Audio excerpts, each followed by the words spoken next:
अर्थात उसकी इंद्रियां उसके वश में होती हैं। और अपनी इंद्रियों को केवल वही अपने वश में कर सकता है जिसका अपना मन अपने वश में हो।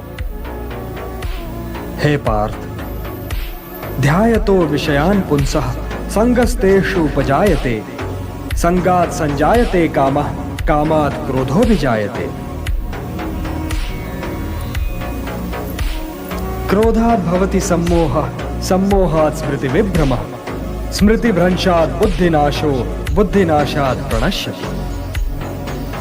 हे पार्थ, सामान्य पुरुष विषय का ध्यान करता है और विषय का ध्यान उसे आसक्त बना देता है। इस आसक्ति या लगाव से काम का जन्म होता है।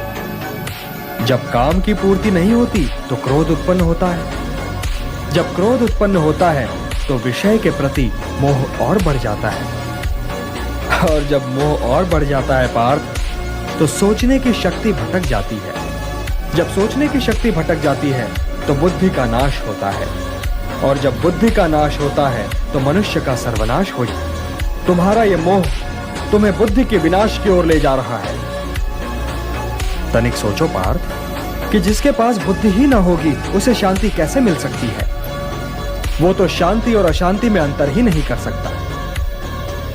और जो शांति को अशांति से अलग तक नहीं कर सकता, वो भला कैसे सुखी हो सकता है।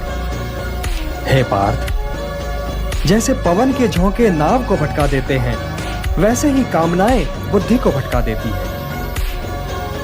इंद्रियाणाम हि चरताम यन्मनो अनुविधीयते, तदस्य हरति प्रज्ञाम वायुर्नावम इवाम्भसि। इसलिए हे महाबाहो, अपनी इंद्रियों को अपने वश में रखो, स्वयं ही उनके वश में न हो जाओ।